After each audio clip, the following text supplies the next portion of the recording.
The world had never seen a champion quite like him. Muhammad Ali stood alone in his hotel room, staring out at the New York skyline, his reflection ghosting against the glass. His lips, usually quick with rhymes and predictions, remained still. For the first time in his career, he chose silence as his weapon. 3 weeks earlier, doctors had discovered a problem with his vocal cords. Nothing serious, they assured, but they recommended rest, complete vocal rest, before his upcoming fight against Trevor Blackwell, an undefeated British heavyweight with a razor-sharp tongue and fists that had left 12 men unconscious in the first round. Ali touched his throat gently. The inability to speak felt like imprisonment to a man whose words were as legendary as his fights. He turned away from the window and picked up the newspaper on the nightstand. The headline made his jaw clench. Blackwell, Ali afraid to talk because he's afraid to fight. The press conference was scheduled for tomorrow. His manager had tried to cancel, to explain the medical situation, but Blackwell's team insisted. If he can't talk, they'd said, then maybe he shouldn't be fighting either. The next morning, cameras flashed as Ali entered the conference room. Reporters shouted questions that he couldn't answer. His manager explained the situation, but the explanation was drowned out by Blackwell's entrance. Loud, brash, wearing a custom suit that probably cost more than what most people made in 3 months. "Look at the great Muhammad Ali," Blackwell sneered into the microphone, his British accent sharp with contempt. "The man who couldn't shut his mouth now can't open it. Maybe your silence is God's way of telling the world you're finished." Ali's hands tightened into fists under the table. His doctor had been clear. Any strain on his vocal cords could cause permanent damage, so he sat there, absorbing every insult, every jab, while the cameras captured his silence. "In my country," Blackwell continued, "we call men like you yesterdays. News? Past your prime, washed up. I'm going to do the boxing world a favor and retire you permanently. If you felt something already, no matter how small, don't leave without giving back. Comment and tell me where you're watching this video from and subscribe to the channel." Ali's manager tried to end the press conference, but Blackwell wasn't finished. He walked over to Ali's seat, leaned down, and whispered something that only Ali could hear. Whatever it was made Ali's eyes darken, but still he remained silent. That evening, in his hotel room, Ali sat with a pen and paper. Since he couldn't speak, he'd taken to writing his thoughts down. His manager, Angelo, found him like this when he came to check on him. "You okay, champ?" Angelo asked, sitting across from him. Ali slid the paper across the table. Angelo read it aloud. "He thinks my silence is weakness. He'll learn. The doctor says you need another 2 weeks of rest before you should talk again," Angelo reminded him. "That's 3 days after the fight." Ali nodded, writing again. "Then my fists will do the talking." Angelo sighed. "Blackwell's dangerous. Muhammad, 26 wins, no losses, 24 knockouts, and he's younger, hungry." Ali wrote, "So was Liston.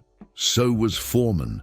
The week before the fight passed in a blur of silent training sessions. Ali couldn't trash-talk his sparring partners as he usually did, couldn't call out combinations or shout his famous "float like a butterfly, sting like a bee." Instead, he trained with an intensity that worried even his closest team members. Every night, he'd return to his hotel room and watch tapes of Blackwell's fights, studying his opponent's movements, his tendencies, his weaknesses. Blackwell, meanwhile, continued his verbal assault through every media outlet that would give him airtime. "Ali's finished," became his mantra. "I'll end his career in 3 rounds or less." The night before the fight, Ali sat alone in his hotel room. The city lights blinked outside his window like distant stars. He thought about his journey, From a young Cassius Clay to Muhammad Ali, from Louisville to the world stage, from beloved champion to controversial figure, and back again.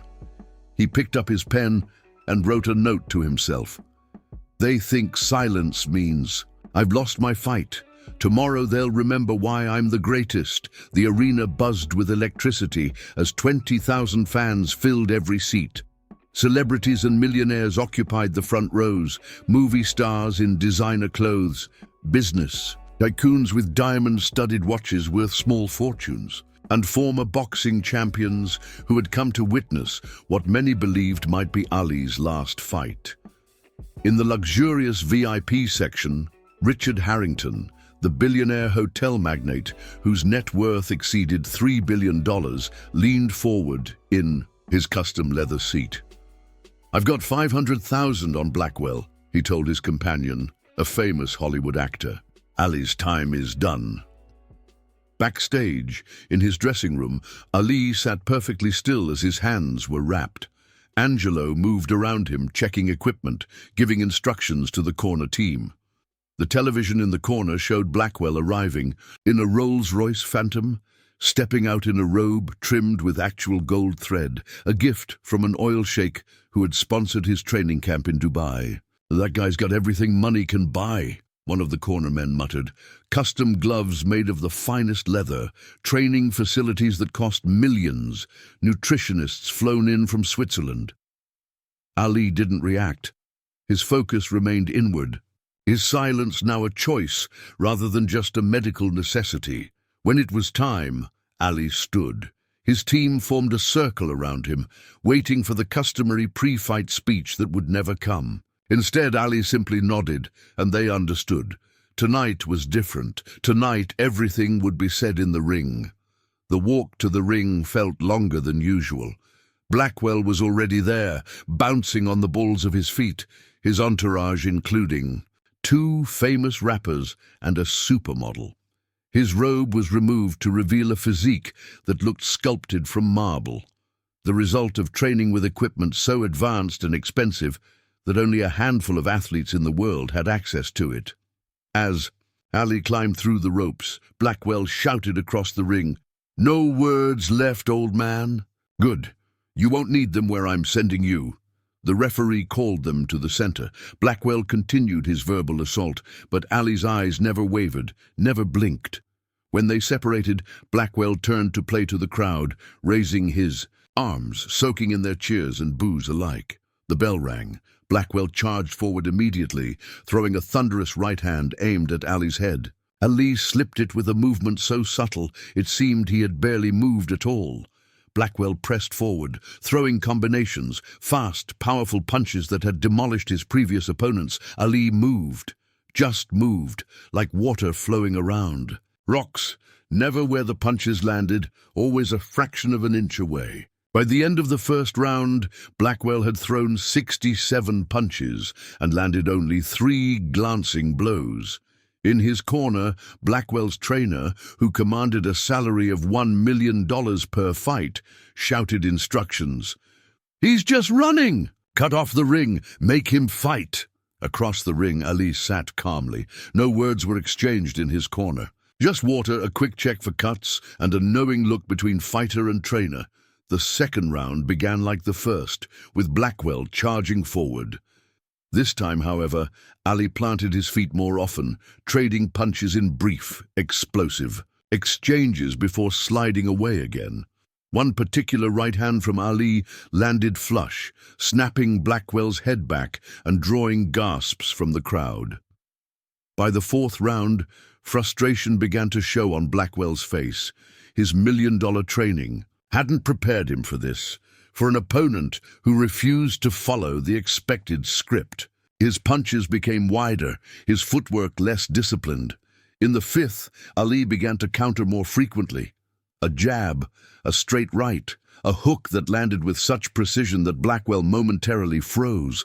For the first time, doubt flickered across the younger fighter's face. From his ringside seat worth $20,000, Richard Harrington frowned. "Something's wrong," he muttered. Blackwell looks confused. In Blackwell's corner, between rounds, panic was setting in. "You're letting him dictate the pace," his trainer shouted. "You need to hurt him now." Blackwell nodded, gulping air. "He hasn't said a word," he gasped. "Not one word." "Forget his words," the trainer snapped. "Worry about his fists." The sixth round marked a shift. Ali stopped retreating entirely. He stood in the center of the ring, inviting Blackwell to engage. When Blackwell obliged, Ali responded with combinations that seemed to come from nowhere. 3, 4, 5 punches landing in succession before Blackwell could even react. By the 8th round, the crowd had shifted. Chants of "Ali, Ali" filled the arena, drowning out even the expensive sound system that had cost the venue millions to install. Blackwell, his face swelling, his movements now labored, looked across at Ali between rounds and saw something that chilled him. Ali was smiling. Silent, focused, and smiling.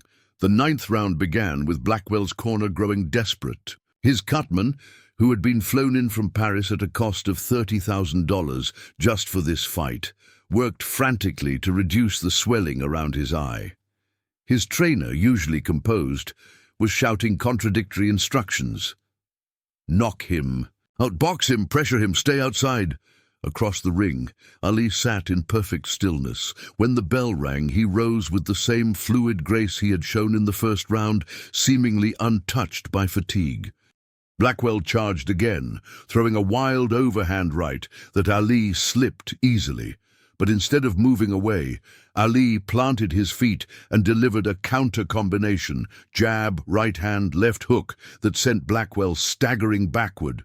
For the first time in the fight, Blackwell appeared hurt. The crowd rose to its feet. Even the platinum-selling musician, who had paid $50,000 for his front row seat, stood up, shouting. The casino owner who had bet $2 million against Ali was suddenly silent. Ali pressed forward now, his punches precise, purposeful. Each one found its mark with surgical accuracy. Blackwell, for all his expensive training and youthful strength, could only cover up and try to survive the round. When Blackwell returned to his corner, his trainer grabbed him by the shoulders. "What's happening out there?" he demanded. "He's 40 years old. He shouldn't be able to do this." Blackwell shook his head, unable to explain. How could he tell them that Ali's silence was more intimidating than any trash talk? That fighting a man who communicated only through his fists was like fighting a force of nature? The 10th round saw Blackwell trying a new strategy. He attempted to clinch, to wrestle, to make the fight ugly. Ali responded by creating distance, with short, sharp punches that landed whenever Blackwell came close.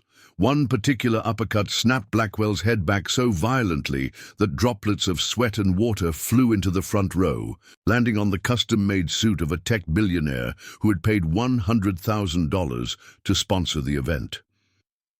By the 11th round, the outcome seemed inevitable to everyone, except perhaps Blackwell himself. His face was a mask of bruises, his movements sluggish, his punches lacking their earlier power. Ali, in contrast, seemed to be gaining energy, his footwork as crisp as it had been in the opening round. With 30 seconds left in the round, Ali landed a perfect combination, a jab that froze Blackwell in place, followed by a straight right hand that landed flush on his chin. Blackwell's legs betrayed him. He wobbled, his knees buckled, and for a moment it seemed he would fall, but somehow he remained standing. The bell rang, saving him from what would have surely been a knockout. In Blackwell's corner, panic had given way to resignation. His trainer, the cutman, and the rest of his expensive team worked in grim silence, knowing they were witnessing not just a defeat, but a dismantling. "I can't figure him out," Blackwell gasped between labored breaths. His trainer had no answers. The man who had boasted about his revolutionary training methods, who commanded a 7-figure salary, could only apply an ice pack to Blackwell's swollen face and say, "Just survive the last round. That's all we can do now." Ali, meanwhile, sat, In his corner, looking as fresh as he had at the start, Angelo leaned in close. "You've got him, champ. Just box smart for 3 more minutes." Ali nodded, but there was something in his eyes, a fire, a determination, that told Angelo the plan might be different. When the bell rang for the 12th and final round, Ali didn't wait for Blackwell to come to him. He moved forward immediately, cutting off the ring, forcing Blackwell into the corners and against the ropes. His punches now came in relentless combinations, 3, 4, 5 at a time, each one finding its mark. Blackwell, to his credit, fought back with the desperation of a drowning man. He threw wild haymakers, hoping one might land by sheer luck, but Ali's defense remained impenetrable, his head movement making Blackwell miss by millimeters. With 1 minute left in the fight, Ali landed the punch that would be replayed on highlight reels for decades to come. A left hook so perfectly timed, so exquisitely placed, that it seemed to freeze time itself. Blackwell's body went limp before he even hit the canvas. The referee didn't bother counting. The fight was over. The arena erupted. 20,000 voices shouted as one. The billionaires and celebrities in the front row stood in stunned appreciation. The casino owner who had bet against Ali tore his ticket in half, a $2 million mistake. Ali stood in the neutral corner, finally allowing himself to breathe heavily. The medical team rushed to Blackwell, who was already beginning to stir. When they helped him to his feet, Blackwell looked across the ring at Ali with newfound respect in his eyes. The ring filled with people, cornermen, officials, promoters and media. Cameras flashed from every angle. The ring announcer, dressed in a tuxedo that cost more than most people's cars, stepped forward with the microphone. "Ladies and gentlemen, the winner by knockout in the 12th round, and still the heavyweight champion of the world, Muhammad Ali." Ali's arm was raised. The gold on his championship belt, worth tens of thousands of dollars, gleamed under the arena lights. Flashbulbs popped like stars exploding. The crowd continued to chant his name, a rhythmic pulse that seemed to make the very building vibrate. When the official announcement was complete, the ring announcer approached Ali with the microphone for the customary post-fight interview. The arena quieted in anticipation. Everyone knew about Ali's vocal rest, but now, in the moment of triumph, would he break his silence? Ali took the microphone.